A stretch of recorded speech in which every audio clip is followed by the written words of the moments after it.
घर में मंदिर नहीं होता और बीजेपी वाले भगवान नहीं। भाई अगर ये लोग सनातन धर्म के विरोधी नहीं होते तो मुझे बताइए ना कि जब इन्हीं के घटक दल, कितनी ऐसी पार्टियां हैं, आप डाउन साउथ में चले जाइए, क्या कुछ नहीं कहा गया था डीएमके के द्वारा, उनके नेताओं के द्वारा सनातन धर्म को बीमारी तक से जोड़ दिया गया था, भगवान राम के अस्तित्व को नकारा गया था। ये वही घटक दल हैं जिनके नेता अगर पहुंच गए थे अयोध्या तो उनको जवाब तलब किया गया था, उनको पार्टी से निकाल दिया गया था। तमाम बातें आज प्रधानमंत्री जी ने मंच पे बोली, तो क्या गलत बोला इन लोगों ने? जब सनातन को कोई गाली देता है आप खामोश रहते हैं, तो क्या ये मौन समर्थन नहीं है आपका? घर में बंद कमरे में पूजा करना और बाहर जाकर तुष्टीकरण की राजनीति करना, ये कहां से उचित है? और इसी के खिलाफ मेरे प्रधानमंत्री जी ने आज बोला, जो कि बिल्कुल सही है। कितने लोग हैं जो कि गए हैं अयोध्या, जो भगवान राम के दर्शन करने गए, और ये वही लोग हैं जो राम मंदिर को लेकर लगातार ये लोग तुष्टीकरण की राजनीति करते रहे। आज इन तमाम विषयों का समाधान अगर किसी ने निकाला है तो इन्हीं प्रधानमंत्री ने निकाला है। तेजस्वी यादव ने यह भी कहा है कि प्रधानमंत्री सिर्फ झूठ बोलते हैं और पिछले 10 वर्षों में उन्होंने बिहार को कुछ नहीं दिया। अगर इतना ही है तो विशेष राज्य का दर्जा क्यों नहीं? तो जिनके साथ ये सहयोगी हैं, Congress lead government, for the longest time आजादी के बाद यही लोग सत्ता में रहे, दशकों तक इनकी सरकार रही, पूर्ण बहुमत की सरकारें रही, मिलीजुली सरकारें रही।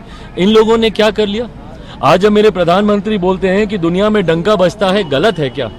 झुटलाएं इस बात को, बता दीजिए। यूरोप जाते हैं, ऑस्ट्रेलिया जाते हैं, न्यूजीलैंड जाते हैं, अमेरिका जाते हैं, देश का डंका बजता है कि नहीं? मुझे बता दें, क्या ये बात गलत है? ये सब स्टैट्स हैं, ये सब डेटाज हैं, रिसर्च के आधार पर कही गई बातें हैं। इसको नकार के बताएं ना। आज से पहले दहाई के आंकड़े में कौन से पायदान पर हमारे देश की अर्थव्यवस्था थी? किसी को पता था? किसी को चिंता थी? आज 5वें नंबर पर देश की अर्थव्यवस्था आई है। और देश की जब अर्थव्यवस्था बढ़ती है भाई, राज्य का राजस्व बढ़ता है, उस क्षेत्र का आर्थिक विकास होता है, प्रति व्यक्ति आय में इजाफा होता है। आने वाले 5 महीनों में इसको 3रे नंबर पर लेकर जाने का लक्ष्य है।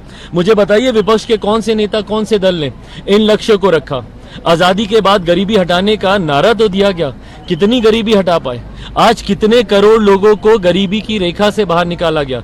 2047 में अगर भारत को विकसित राज्य बनाने का लक्ष्य मेरे प्रधानमंत्री ने रखा है तो उस दिशा में कार्य हो रहे हैं जो दिख रहे हैं। न अर्थव्यवस्था मजबूत हो रही है बल्कि सरहद से सीमाओं को भी सुरक्षित किया जा रहा है, अंतरिक्ष के माध्यम से टेक्नोलॉजी का भी इस्तेमाल किया जा रहा है। इन तमाम चीजों को जोड़कर भारत को आगे लेकर जाने का कार्य किया जा रहा है। लंबा समय इन विपक्ष के नेताओं को भी मिला था, पर देश और बिहार खास तौर पे और गरीबी में पिछड़ता गया और बदहाली में हमारा प्रदेश जाता रहा। इसके जिम्मेदार अगर ये लोग नहीं है तो और कौन है?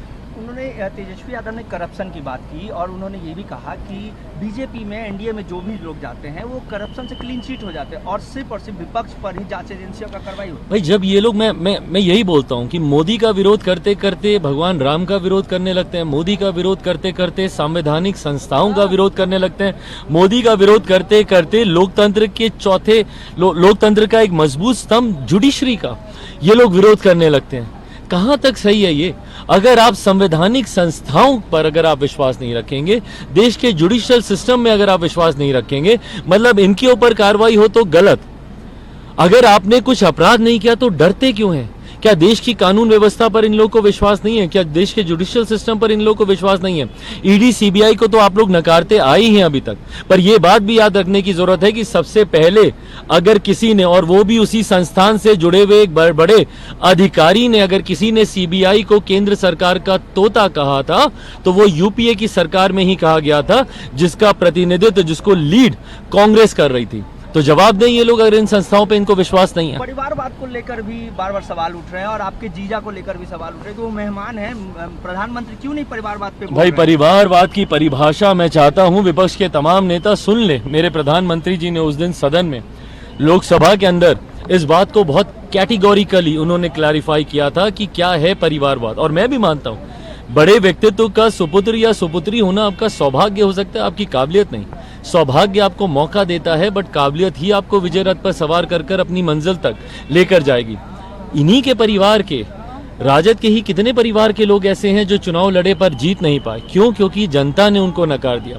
ऐसे में जो मेहनत करेगा, संघर्ष करेगा, इतिहास गवाह है भैया, कितने बड़े बड़े राष्ट्रपति, प्रधानमंत्रियों के बच्चे हैं जिनको दुनिया नहीं जानती, देश नहीं जानता, कोई नहीं जानता। क्यों? क्योंकि वो मेहनत नहीं कर पाए, अपना मुकाम नहीं बना पाए। पर अगर कोई अपनी क्षमता से, अपनी मेहनत से आगे आता है, and eventually everything boils down to your capabilities, your potential. आप पब्लिक डोमेन में है, जनता आपका भविष्य निर्धारित करेगी ना। अगर परिवारवाद से आने के बाद भी आपने मेहनत की होगी तो जनता आपको स्वीकार करेगी, पर सिर्फ सरनेम के नाम से आप आगे बढ़ना चाहेंगे तो जनता आपको नकारेगी ही नकारेगी। सीएम ने कहा कि 4000 एमपी देंगे, इस बयान को कैसे देख रहे हैं? क्या चीज? सीएम ने आज अपने संबोधन के दौरान कहा कि 400 नहीं 4000 एमपी देंगे, 543 लोकसभा सीट है। भाई कोई बात नहीं, या तो स्लिप ऑफ टंग भी होता है कई बार, बट ठीक है। हर बार जिस तरीके से भाई संख्याएं भी बढ़ती हैं, बट मुझे नहीं पता मुख्यमंत्री जी ने किस उससे कहा होगा, पर ठीक है।